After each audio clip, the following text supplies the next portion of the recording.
नमस्कार मित्रों, मैं हूं सूर्यकांत द्विवेदी। आप सभी को शरद पूर्णिमा की हार्दिक शुभकामनाएं। आपका घर सुख शांति, सुख समृद्धि और धन धान्य से परिपूर्ण हो। आपने एक उपमा जरूर सुनी होगी, सोलह कलाएं, सोलह श्रृंगार।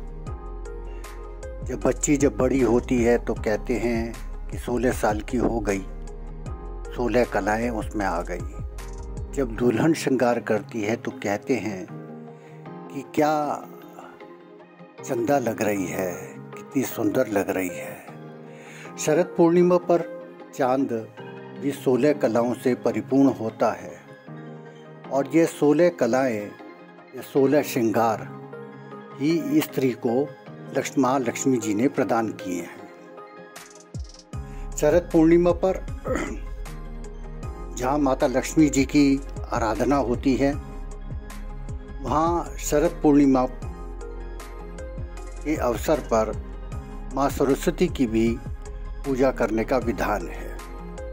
आमतौर पर सभी लोग ये मानते हैं कि माँ लक्ष्मी जी की पूजा करनी चाहिए, लेकिन शरद पूर्णिमा ये एक ऐसा अवसर है, ऐसा पर्व है कि जब हमें माँ सरस्वती की भी आराधना करनी चाहिए।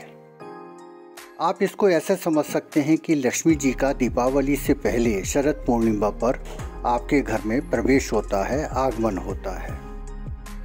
शरद पूर्णिमा की रात्रि, जैसे मैंने कहा कि 16 कलाओं से सुसज्जित चांद होता है। ये 16 कलाएं हमारे आचार विचार का प्रतिनिधित्व करती हैं, जिसमें अमृत, मनदा, पुष्प, पुष्टि, तुष्टि, धृति, शासनी, कांति, ज्योत्सना, श्री, प्रीति, अंगदा, पूर्ण और पूर्णामृत। कहते हैं कि शरद पूर्णिमा पर चंद्रमा अमृत की बारिश करता है और इसी अमृत की बारिश के लोभ में हम रात्रि में खीर बनाते हैं और चंद्रमा के आगे रखते हैं। याद कीजिए वो बचपन, जब आप चौले लेकर पूरी शरद पूर्णिमा पर की रात्रि को चौले रखते थे और सवेरे उसका हम भोग लगाते थे। तो ये शरद पूर्णिमा बहुत महत्वपूर्ण है। ऐसे सभी जातक जो किसी न किसी कला से संबंधित हैं, साहित्य से संबंधित हैं, संगीत से को समर्पित हैं, शास्त्रीय गायन से संबंधित हैं, उन सभी को शरद पूर्णिमा पर माता सरस्वती की पूजा आराधना करनी चाहिए। माता लक्ष्मी की आराधना का भी ये विशेष पर्व है।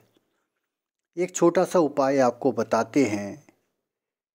करवा चौथ निकट आ रही है और शरद पूर्णिमा से इसका थोड़ा सा नाता भी है, क्योंकि माता लक्ष्मी की आराधना का ये पर्व है।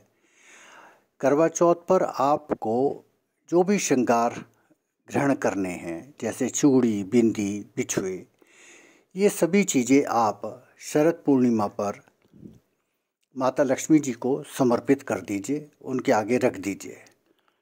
सिंदूर विशेष रूप से होना चाहिए और उसके बाद जब करवा चौथ आए तो उन्हीं चीज़ों को आपको पहन लेना है। फिर देखिए माता भगवती का, माता लक्ष्मी का कितना आशीर्वाद आपको प्राप्त होता है। और आप सबसे अनुरोध करते हैं कि जितने भी लेखक हैं, कलाकार हैं, इस दिन कुछ न कुछ सृजन अवश्य करें, तो निश्चित रूप से लाभ होगा। आप सभी को शरद पूर्णिमा की बहुत बहुत शुभकामनाएं। और इस अनुरोध के साथ कि कल पूर्णिमा भी है, सत्यनारायण जी की व्रत कथा भी होगी। तो सत्यनारायण जी की तो व्रत कथा कहें, लेकिन माता लक्ष्मी जी की यदि आप कमलगट्टे की माला से किसी जो भी मंत्र आपको याद है, उस मंत्र से, या ओम श्रीम या ओम श्रीम, इसी मंत्र की यदि आप कमलगट्टे की माला से एक जाप कर लेते हैं 108 बार, तो बहुत फलीभूत होता है। और भगवान श्री सत्यनारायण जी की कथा के साथ साथ आप अनार भी माता लक्ष्मी को भेंट करें तो निश्चित रूप से बहुत फलीभूत होगा। बहुत बहुत धन्यवाद। नमस्कार, प्रणाम।